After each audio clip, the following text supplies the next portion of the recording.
গল্পটার নাম হচ্ছে আল মুতাকাল্লিমাতু বিল কোরআন। মানে যে নারী সবসময় শুধু কোরআন দিয়ে কথা বলে, যে ওই আল্লাহ তাআলাই আমারে খাওয়ায়, আল্লাহ আমাকে পান করায়। অর্থ হচ্ছে তোমরা নফল যা করো এগুলোর প্রতিদান আল্লাহ তোমাদের বুঝিয়ে দেবে। আল্লাহ বলেছেন তোমরা মুখ দিয়ে যাই বের করো এটা লিখে রাখার জন্য দুই কাঁধে রাকিব আতীদ আছে। এর অর্থ হচ্ছে নবী হে মুমিনদেরকে বলুন তারা যেন পরনারী দেখে তাকায় না থাকে, চোখ যেন নিচে রাখে। আপনার ছেলেদের নাম কি একটু বলেন তো? এই প্রশ্নের উত্তরে উনি 3টা আয়াত তেলাওয়াত করছেন। এতক্ষণ তো একটা, এখন কয়টা? এখন 3 নম্বর গিয়ারে চালাইতেছে। উনি প্রথম আয়াত তেলাওয়াত করলেন ওয়াত্তাখাযাল্লাহু ইব্রাহিমা খলিলা, এরপরে বললেন ওয়া কাল্লামাল্লাহু মূসা তাকলিমা, সবশেষে বললেন ইয়া ইয়াহইয়া খুযিল কিতাবা বিকুওয়া। এই ছেলেরা এই খাবার আমার জন্য হারাম, হাত্তা তুখবিরুনি বিআমরিহা, যতক্ষণ না এই মহিলাকে এর হিস্ট্রি যতক্ষণ না আমার না বলো। আগে বলে এই ভদ্র মহিলা কে। গল্পটার নাম হচ্ছে আল মুতাকাল্লিমাতু বিল কোরআন। মানে যে নারী সবসময় শুধু কোরআন দিয়ে কথা বলে। গল্পটা বর্ণনা করেছেন ইবনু হিব্বান ওনার একটা গ্রন্থের নাম রওদাতুল উকালা। ওনার নাম হচ্ছে আব্দুল্লাহ ইবনে মুবারক, অনেক বড় মুহাদ্দিস, ইমাম বুখারীর উস্তাদ। হজে গিয়েছিলেন, হজ বিশ্বনবীর কবর জিয়ারত শেষে হজ করে ফিরতেছেন। হঠাৎ তিনি দেখতে পেলেন মরুভূমিতে কাপড় জড়িয়ে, চাদর জড়িয়ে এক বৃদ্ধা মহিলা শুয়ে আছেন।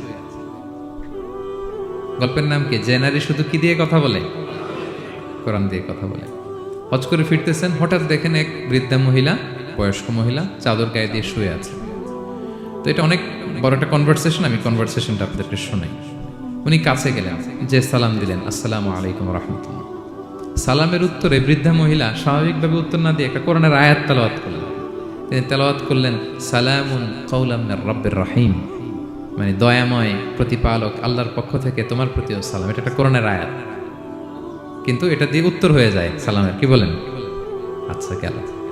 এবার আব্দুল্লাহ ইবনে মুবারক জিজ্ঞেস করলেন মাযা তাসনাঈনা ফি হাযাল মাকান, এখানে কি করেন আপনি? কি করতেছেন একা একা? এই প্রশ্নের উত্তরও ভদ্রমহিলা একটা কোরআনের আয়াত তেলাওয়াত করে দিলেন। উনি তেলাওয়াত করলেন ওয়ামাই ইউদলিল ফালা হাদিয়া লাহ, মানে আল্লাহ যার পথ ভুলায় দেয় তার পথ দেখানোর কেউ নাই। মানে বুঝাইতে চাইলেন আমি পথ হারাই ফেলছি। কি বুঝাইতে চাইলেন? পথ হারাই ফেলছি। মানে উনি এমনভাবে কোরআনের আয়াত চুজ করে যাতে উত্তর হয়ে যায়। তো এবার উনি জিজ্ঞেস করলেন আইনা তুরিদিন, তো পথ হারাই ফেলছেন তো বুঝলাম, আয়াত থেকে এটা বোঝা যায়, তো আপনি কোথায় যাচ্ছেন? ডেস্টিনেশন কোথায়? উনি আবার একটা আয়াত তেলাওয়াত করলেন সুবহানাল্লাযী আসরা বিআবদিহি লাইলাম মিনাল মাসজিদিল হারামি ইলাল মাসজিদিল আকসা। রাসূল সাল্লাল্লাহু আলাইহি ওয়াসাল্লাম মেরাজের আগে যে ইসরা হয়েছিল, মসজিদুল হারাম থেকে মসজিদুল আকসায় রাসূল সাল্লাল্লাহু আলাইহি ওয়াসাল্লাম আল্লাহ নিয়েছিলেন, এটা তেলাওয়াত করলেন। তো বুঝাতে চাইলেন আমিও আপনার মতো হজে আসছিলাম মসজিদুল হারামে, আর যাচ্ছি মসজিদুল আকসা, মানে ফিলিস্তিন আমার বাড়ি। মসজিদুল আকসা কোন দেশে? ফিলিস্তিনে। আয়াত এমনভাবে উনি পিক করেন যাতে করে উত্তর হয়ে যায়। উনি বোঝাতে চাইলেন আমিও হজ করতে এসেছিলাম, যাচ্ছি কোথায়? ফিলিস্তিন, মসজিদুল আকসা যে দেশে আছে। তো উনিও বুঝে গেলেন যে তাহলে আপনি মসজিদুল আকসায় যাচ্ছেন। তো এবার জিজ্ঞেস করলেন আনতুম মুনযু কাম ফি হাযাল মাকান, তো এখানে একা একা পড়ে আছেন কয়দিন? আবার কোরআনের আয়াত সালাসা লায়ালিন সাবিয়া, টানা 3 দিন 3 রাত এখানে আছে, এটা কোরআনের আয়াত একটা। আবার জিজ্ঞেস করলেন উনি মা আরা মাআকি তাআমান তাআকুলিন, তো একা যে পড়ে আছেন আবার 3 দিন, তো আপনি খাচ্ছেন কি? বেঁচে আছেন কিভাবে? ভদ্রমহিলা আবার একটা আয়াত তেলাওয়াত করে দিলেন। তিনি পড়লেন হুয়া ইউতঈমুনি ওয়া ইউসকিন, ইব্রাহিম আলাইহিস সালামের কথা, যে ওই আল্লাহ তাআলাই আমারে খাওয়ায়, আল্লাহই আমাকে পান করায়। আল্লাহ তাআলা ব্যবস্থা করেছেন আমার। এইবার উনি অবাক হচ্ছেন, আমি এত বড় মুহাদ্দিস আব্দুল্লাহ ইবনে মুবারক ইমাম বুখারীর উস্তাদ, আমি স্বাভাবিকভাবে কথা বলি আর যাই প্রশ্ন করি একটা আয়াত তেলাওয়াত করে দেয় আর ওটা দিয়ে উত্তর হয়ে যায়। কি মহিলার সন্ধান পেলাম? তো উনি বলতেছে ফাবি আইয়ি শাইইন তাতাওয়াদ্দাইন, 3 দিন যে এখানে আছেন মরুভূমির বালুর মধ্যে, ওযু করেন কিভাবে? উনি আবার একটা আয়াত তেলাওয়াত করলেন ফা ইন লাম তাজিদু মাআন ফাতায়াম্মামু সাঈদান তাইয়্যিবা।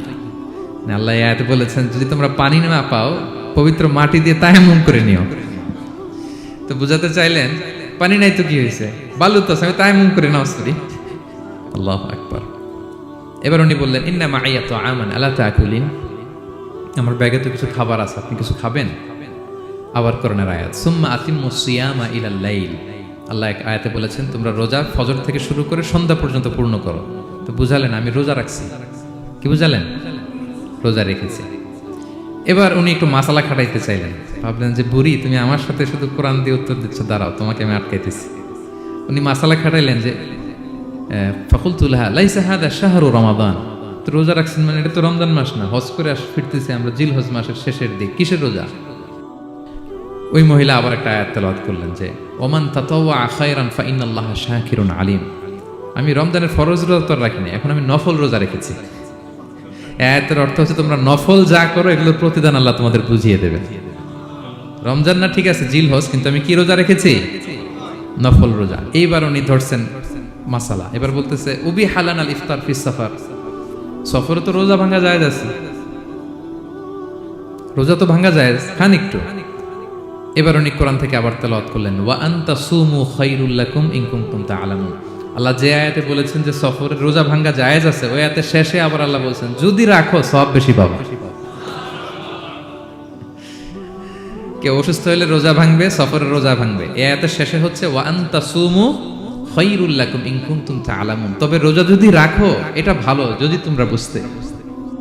এবার উনি আর যাবে কোথায়? দিশেহারা হয়ে এবার জিজ্ঞেসই করে ফেলছে লিমাদা লা তুকাল্লিমিনি মিসলামা উকাল্লিমুকি। আচ্ছা মা, এবার বলেন আমি আপনার সাথে যেভাবে কথা বলি আপনি এভাবে কথা বলেন না কেন? কিছু জিজ্ঞেস করলে কোরআনের আয়াত বলেন কেন? আমি কথা বলতেছি আপনি আমার সাথে এভাবে কথা বলেন, কিছু জিজ্ঞেস করলে কোরআনের আয়াত কেন? এটার উত্তরে উনি আরেকটা কোরআনের আয়াত উনি পড়লেন মা ইয়ালফিযু মিন কাওলিন ইল্লা লাদাইহি রাকীবুন আতীদ। আল্লাহ বলেছেন তোমরা মুখ দিয়ে যাই বের করো এটা লিখে রাখার জন্য দুই কাঁধে রাকীব আতীদ আছে, তুলে রাখে। তার মানে আমি যে তোমার সাথে কথা বলতেছি প্রত্যেকটাই তো রেকর্ডেড হয়, রেজিস্টার্ড হয়। তো এমন কিছু বলি যেটাতে সওয়াব হয়, যেটাতে ভুল না হয়। আল্লাহু আকবার, সুবহানাল্লাহ। কি নারী ছিল, কেমন নারী তিনি ছিলেন, এই পুরো ঘটনাটা শুনবেন? হ্যাঁ, শেষ করব ঘটনাটা। আচ্ছা, তো উনি অবাক হলেন যে কি মহিলা, এরকম মহিয়সী গরিয়সী নারীও পৃথিবীতে আছে। তো উনি বললেন ঠিক আছে মা, আপনি যেহেতু পথ হারাই ফেলছেন আমার উটটাকে আমি নিয়ে আসি। ফাহাল্লাকা আন আহমিলুকি আলা নাখাতি হাযিহি ফাতুদরিকিল কাফিলা। আমার উটটা নিয়ে আসি, উটে বসেন, আমি আপনাকে এগিয়ে দিয়ে কাফেলাতে যুক্ত করে দেই। আপনি কি রাজি আমার উটে বসবেন? আবার কোরআনের আয়াত ওমা তাফআলু মিন খাইরিন ফাইনাল্লাহা বিহি আলিম। তোমরা যত ভালো কাজ করো আল্লাহ সেটা জানেন, মানে তোমার এই ভালো কাজ আল্লাহ জানেন, আল্লাহ এর প্রতিদান দিবেন। কলা ফানাখতু নাখাতি, আমি উট বসালাম এবং বললাম ওঠেন। উনি যখন উঠতেছে আমি এভাবে তাকায় আছি, তা আমি যে তাকায় আছি উনি একটা আয়াত তেলাওয়াত করলেন যে কুল্লিল মুমিনিনা ইয়াগুদ্দু মিন আবসারিহিম। এর অর্থ হচ্ছে নবী হে মুমিনদেরকে বলুন তারা যেন পরনারী দেখে তাকায় না থাকে, চোখ যেন নিচে রাখে, তারা যেন চক্ষু অবনমিত করে। মানে বুঝাতে চাইলেন যে আমি তো বেগানা নারী, পরনারী, তা আমি উঠে উঠতেছি আপনি তাকায়। সে হয়তো তাকায় আছে যে বৃদ্ধা মহিলা উঠতে যদি কষ্ট হয় পড়ে যায়।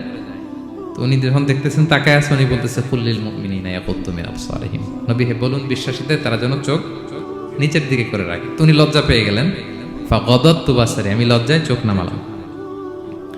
এরপর আমি বললাম ইরকাবি ওয়াকাদ আকালতু নাকাত, ওঠেন। আমি আবার ওটের রশি ধরে টানতে আরম্ভ করলেন। ভদ্রমহিলা উঠেই আবার কোরআনের আয়াত করলেন যেটা আমরা গাড়িতে বা কোনো বাহনে উঠলে পড়ি। তিনি পড়তে আরম্ভ করলেন সুবহানাল্লাযী সাখখারা লানা হাযা ওয়া মা কুন্না লাহু মুকরিনিন ওয়া ইন্না ইলা রাব্বিনা লামুনকালিবুন।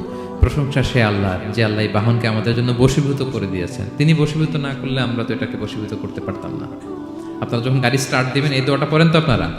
গাড়ি স্টার্ট দিলে, বিমানে উঠলে, ঘোড়ায় উঠলে, যে কোনো বাহনে উঠলে এটা পড়তে হয়, কোরআনের আয়াত। তিনি বললেন আমি এবার উঠলাম, ওটের জিমাম ধরে টানতে লাগলাম আর একটু হই হই শব্দে ওট চালাতে লাগলাম যাতে করে তাড়াতাড়ি যাওয়া যায়। উনি কোরআনের আয়াত বললেন ওয়াকসিদ ফি মাশিক ওয়াগদুদ মিন সাউতিক। কোরআনের আয়াত মানে তোমার চলার ক্ষেত্রে তুমি মধ্যম পন্থা অবলম্বন করো আর গলার সাউন্ডটা একটু ছোট করো। এটা কিন্তু লোকমান হাকিম তার ছেলেকে বলেছিলেন যে বাবা তুমি যখন হাঁটবে মধ্যম পন্থায় হাঁটবে আর শাউট করবে না, নয়েজ করবে না, কণ্ঠটাকে নিচু করবে। এই আয়াতটা উনি পড়ে দিলেন। মানে বুঝাতে চাইলেন আপনি হাজি মানুষ, হজ করে আসছেন, এইভাবে যাচ্ছেন কেন? আপনি স্লোলি যান। ফাজাআলতু আমশি রুয়াইদান ওয়া আতারান্নামু বিশ-শা'র। এরপর আমি আস্তে আস্তে যেতে লাগলাম আর কবিতা আবৃত্তি করতে লাগলাম। আরবদের অভ্যাস ছিল তারা শত শত লাইন কবিতা মুখস্থ পারত। দিনকে দিন মরুভূমিতে চড়তো আর কবিতা পড়তো। তো আমি কবিতা গুনগুন গুনগুন করে কবিতা পড়তেছি আর যাচ্ছি। এই মহিলা পিছন থেকে আয়াত তেলাওয়াত করলেন আবার ফাকরাউ মা তায়াসসারা মিনাল কোরআন। মানে কোরআনের যেখান দিয়ে সহজ লাগে ওইখান দিয়ে পড়েন। মানে বুঝাতে চাইলেন কবিতা পড়লে কি লাভ, আপনি কোরআন পড়েন। উনি আবার লজ্জা পেয়ে কোরআন পড়তে আরম্ভ করলেন। এবার যেতে যে কাফেলা থেকে উনি মিসিং, যে ক্যারাভেন থেকে মিসিং, ওই ক্যারাভেনের সাথে যুক্ত হলেন। এবার জিজ্ঞেস করলেন যে হাদিহিল কাফেলা মান লাকি ফিহা, এই তো আপনার কাফেলা, এখানে কে আছে আপনার, কেউ আছে? আবার কোরআনের আয়াত, আল মাল ওয়াল বানুনা জিনাতুল হায়াতিদ দুনিয়া, অর্থাৎ সম্পদ সন্তান এগুলো আল্লাহর দেয়া নেয়ামত। এটা দিয়ে বুঝাতে চাইলেন হ্যাঁ আমার কিছু সন্তানাদি আছে। উনি বুঝতে পারলেন ফা আলিম তো আন্নাল্লাহা আওলাদান ফিহা, আমি বুঝলাম যে ওনার সন্তান সন্ততি এখানে আছে। এইবার একটা চান্স পেয়ে গেছে আব্দুল্লাহ ইবনে মুবারক। কি পেয়ে গেছে? উনি মনে মনে ভাবলেন ওনার ছেলেদের নাম কি এটা জিজ্ঞেস করি, তাইলে তার উত্তর দিতে পারবে না। সুন্দর না প্রশ্নটা? এবার উনি বলতেছে ফাকুলতু লাহা মা আসমাউ আওলাদিক, মা এবার একটু বলেন তো আপনার ছেলেগুলোর নাম কি? কি জিজ্ঞেস করলেন? এটা তো আর নান্টু বল্টু সল্টু তো আর কোরআনে পাওয়া যায় না। আমরা নাম রাখি কি সল্টু বল্টু, সল্টু বল্টু কোরআনে আছে নাই? তো উনি এবার চান্স নিলেন, এবার জিজ্ঞেস করি আপনার ছেলের নাম কি? এইবার আর উত্তর থাকবে না, অনেকক্ষণ আমার সাথে ইয়ে করছেন। তো জিজ্ঞেস করতেছে লাহা ওয়ামা আসমাউ আওলাদিক, আপনার ছেলেদের নাম কি একটু বলেন তো। এই প্রশ্নের উত্তরে উনি 3টা আয়াত তেলাওয়াত করছে। এতক্ষণ তো একটা, এখন কয়টা? এখন 3 নাম্বার গিয়ারে চালাইতেছে। উনি প্রথম আয়াত তেলাওয়াত করলেন ওয়াত্তাখাযাল্লাহু ইব্রাহিমা খলিলা, এরপরে বললেন ওয়া কাল্লামাল্লাহু মূসা তাকলিমা, সবশেষে বললেন ইয়া ইয়াহইয়া খুযিল কিতাবা বিকুওয়া। আল্লাহু আকবার। আমি ইব্রাহিমকে খলিল হিসেবে নিয়েছি, মূসাকে কালিমুল্লাহ বানিয়েছি, এবং ইয়াহইয়াকে বলেছি হে ইয়াহইয়া তুমি তাওরাত কিতাবকে শক্ত করে ধরো। তার মানে বুঝাতে চাইলেন আমার বড় ছেলের নাম ইব্রাহিম, পরের ছেলের নাম মূসা, ছোট ছেলের নাম ইয়াহইয়া। সুবহানাল্লাহ পড়বেন না? কি নারী ছিলেন! কোরআনের বাইরে যেন যাওয়া না লাগে, কোরআন থেকে ছেলেদের নাম চুজ করে রাখছেন। ছেলেদেরকে ডাকলে এই নামেই ডাকেন। এরপর ছেলেদেরকে ডাকলেন কোরআনের আয়াত পড়ে ফাবআসু আহাদাকুম বিওয়ারিকিকুম হাযিহি ইলাল মাদিনাতি ফালইয়ানজুর আইয়ুহা আসকা তুআমান ফালইয়াতিকুম বিরিজকিম মিন। এটা সূরা কাহফের একটা আয়াত। গুহাবাসী 7 জন যুবক যখন ঘুমিয়ে পড়েছিল, 309 বছর পরে যখন জেগেছিল, একজনকে টাকা দিয়ে বলেছিল যাও তুমি কিছু খাবার নিয়ে আসো। এই আয়াত বুঝাইয়া তিনি ছেলেদের বুঝাইলেন যে মেহমান আসছে, কিছু নিয়ে আসো খাবার, ওনারা খাওয়াইতে হবে। উনি অনেক হেল্প করছে আমাকে। তো ছেলেরা খাবার নিয়ে আসলো। খাবার দেওয়ার পরে মহিলা আবার কোরআনের আয়াত কুলু ওয়াশরাবু হানিআম বিমা আসলাফতুম ফিল আইয়ামিল খালিয়া। এটা আসলে আল্লাহ তাআলা জান্নাতীদেরকে বলবেন। আমরা যখন জান্নাতে ঢুকবো আল্লাহ বলবে কুলু ওয়াশরাবু হানিআম বিমা আসলাফতুম ফিল আইয়ামিল খালিয়া। এই দুনিয়াতে এত জুলুম নির্যাতনের শিকার হয়েছে, এত নেক কাজ করেছো, প্রতিদান হিসেবে আজকে জান্নাতের এই নাজ নেয়ামত ভোগ করো। বৃদ্ধ মহিলা এ আয়াতটা বললেন, তার মানে মরুভূমিতে অনেক কষ্ট করেছেন আপনি আমার জন্য, এখন আপনি আমার পক্ষ থেকে এই হসপিটালিটি, রিসেপশন, এই আপ্যায়ন গ্রহণ করুন। এবার উনি বলতে আরম্ভ করলেন, ছেলেদেরকে বললেন কুলতু আল আনা তুআমাকুম আলাইয়া হারাম। এই ছেলেরা, এই খাবার আমার জন্য হারাম। হাত্তা তুখবিরুনি বিআমরিহা, যতক্ষণ না এই মহিলাকে, এর হিস্ট্রি যতক্ষণ না আমার না বলো। আগে বলে এই ভদ্র মহিলা কে, কি তার ঘটনা। যতই দেখছি অবাক হচ্ছি, যতই শুনছি অবাক হচ্ছি। কে সে? যাই বলি শুধু কোরআন দিয়ে বলে, ঘটনাটা কি? এবার ছেলেরা বলল ফাকুলু হাযিহি উম্মুনা, ইনি আমাদের মা। লাহা আরবাউনা সানা, ওনার বয়স 40 বছর। লাম তাতাকাল্লাম ইল্লা বিল কুরআন, জীবনে কোনোদিন কোরআন ছাড়া মুখ দিয়ে অন্য কোনো কথা বলে নাই।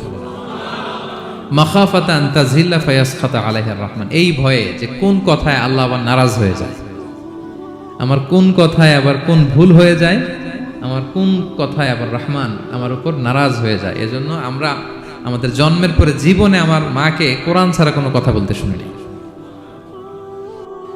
অবাক হলেন আব্দুল্লাহ ইবনে মুবারক, ইমাম বুখারীর উস্তাদ। উনি খাবার হাতে নিয়ে এবার বললেন যে উনি তো অনেক আয়াত বললো, এবার আমি একটা আয়াত বলি। খাবারটা নিয়ে উনি পড়তে আরম্ভ করলেন। ফাকুলতু, উনি বললেন, আমি বললাম যালিকা ফাদলুল্লাহি ইউতিহি মাইয়াশা, এটা আল্লাহর বিশেষ অনুগ্রহ, ফজল, এটা আল্লাহ সবাইরে দেয়, যাকে চায় তাকে দেয়। সুবহানাল্লাহ পড়ে।